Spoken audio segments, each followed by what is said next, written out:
साल 2025 है। हम एक ऐसे समय में जी रहे हैं जहां तकनीक और विज्ञान ने बहुत तरक्की कर ली है, लेकिन इसके साथ ही दुनिया में तनाव भी बढ़ गया है। इंडिया और पाकिस्तान, जो दोनों न्यूक्लियर पावर हैं और जिनके बीच हमेशा से ही तनाव रहा है और जिनका पुराना झगड़ा है, उनके बीच टेंशन बहुत बार आच गई है। दोनों देशों के बीच की ये खट्टास अब एक खतरनाक मोड़ पर पहुंच चुकी है। जरा सोचो, अगर ऐसा हो जाए, अगर ये तनाव एक भयानक युद्ध में बदल जाए तो क्या होगा?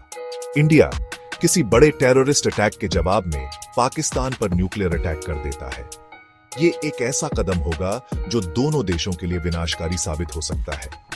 ये वीडियो उस अटैक के भयानक नतीजों को दिखाएगा, जंग को बढ़ावा देने के लिए नहीं, बल्कि न्यूक्लियर वॉर के खतरनाक अंजाम समझने के लिए।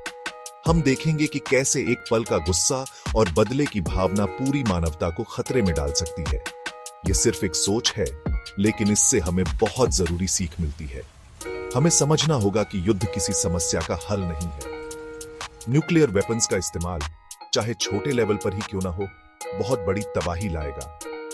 यह तबाही सिर्फ एक शहर या एक देश तक सीमित नहीं रहेगी।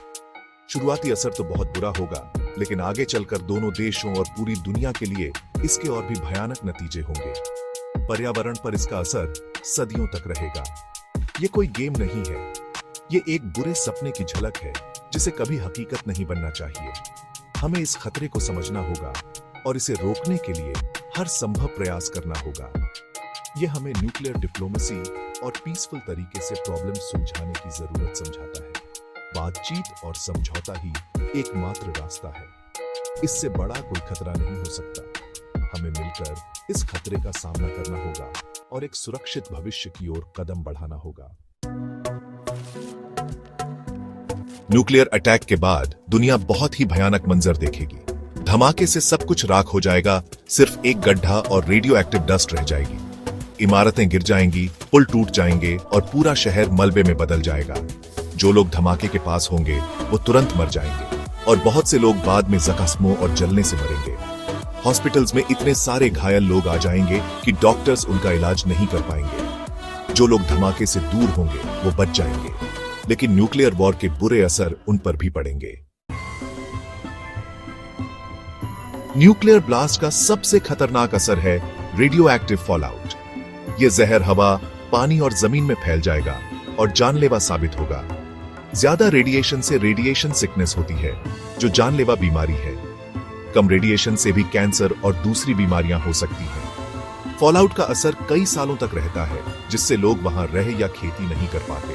खेती, जो पहले ही ब्लास्ट से बर्बाद हो चुकी होगी, फॉलआउट से और खराब हो जाएगी। फसलें सूख जाएंगी, जानवर बीमार हो जाएंगे और जमीन जहरीली हो जाएगी। खाने की कमी और अकाल पड़ेगा, जिससे लोगों की मुश्किलें और भी बढ़ जाएंगी।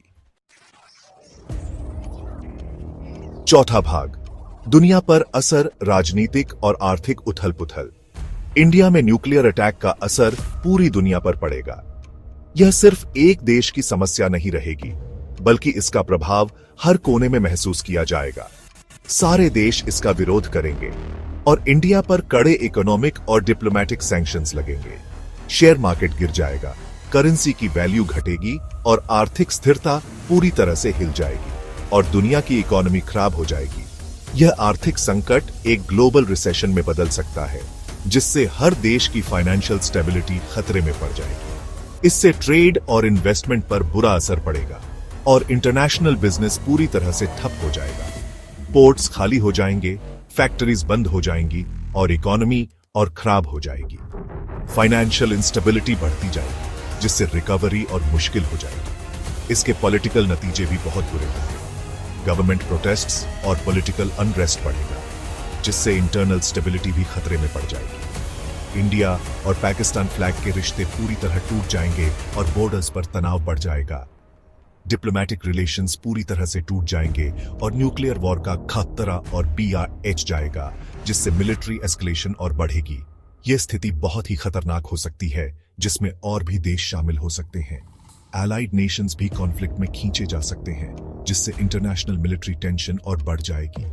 पूरी दुनिया एक बड़े वॉर के किनारे पर होगी और यह स्थिति एक ग्लोबल स्टैंड ऑफ में बदल सकती है, जो ग्लोबल न्यूक्लियर वॉर बन सकता है। यह स्थिति पूरी दुनिया के लिए विनाशकारी साबित हो सकती है। पांचवां भाग इंसानों पर असर, एक जख्मी समाज। न्यूक्लियर अटैक से मौत और बीमारियों के अलावा लोगों के दिलों दिमाग पर भी गहरे जख्म होंगे। अपने घर, परिवार और रोजगार खो देने का गम लोगों को सालों तक सताएगा। समाज बिखर जाएगा। डर और शक की वजह से लोगों का भरोसा एक दूसरे से उठ जाएगा। न्यूक्लियर वॉर के बाद की दुनिया में जिंदा रहना बहुत मुश्किल होगा। धार्मिक स्थलों, ऐतिहासिक इमारतों और यादगार जगहों का नष्ट होना लोगों के दुहक को और बढ़ा देगा। यह अटैक न सिर्फ इमारतों को बर्बाद करेगा, बल्कि हमारे इतिहास और पहचान को भी मिटा देगा। छठा भाग, महाविनाश से बचाव, बातचीत ही एकमात्र रास्ता। बातचीत के माध्यम से ही हम महाविनाश से बच सकते हैं। इंडिया और पाकिस्तान के बीच न्यूक्लियर वॉर के भयानक नतीजे हमें बातचीत और समझौते की जरूरत समझाते हैं।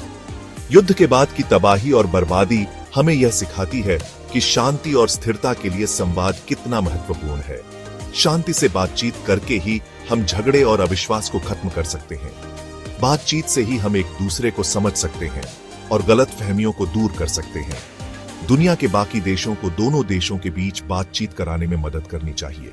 अंतर्राष्ट्रीय समुदाय को भी इस प्रक्रिया में सक्रिय भूमिका निभानी चाहिए ताकि स्थायी शांति स्थापित हो सके। भरोसा बढ़ाने, लोगों के बीच संपर्क बढ़ाने और झगड़े की असली वजह को दूर करके दुनिया शांति का माहौल बना सकती है। लोगों के बीच आपसी समझ और सहयोग से ही हम एक सुरक्षित और शांतिपूर्ण भविष्य की ओर भी आ सकते हैं। इंडिया और पाकिस्तान दोनों को समझना होगा कि न्यूक्लियर वेपन्स जमा करके नहीं, बल्कि उन्हें खत्म करके ही सुरक्षा मिल सकती है। परमाणु हथियारों का संग्रहण केवल विनाश की ओर ले जाता है, जबकि उनका उन्मूलन ही सच्ची सुरक्षा प्रदान कर सकता है। न्यूक्लियर वॉर से बचने का एकमात्र तरीका इन खतरनाक हथियारों को पूरी तरह खत्म करना है।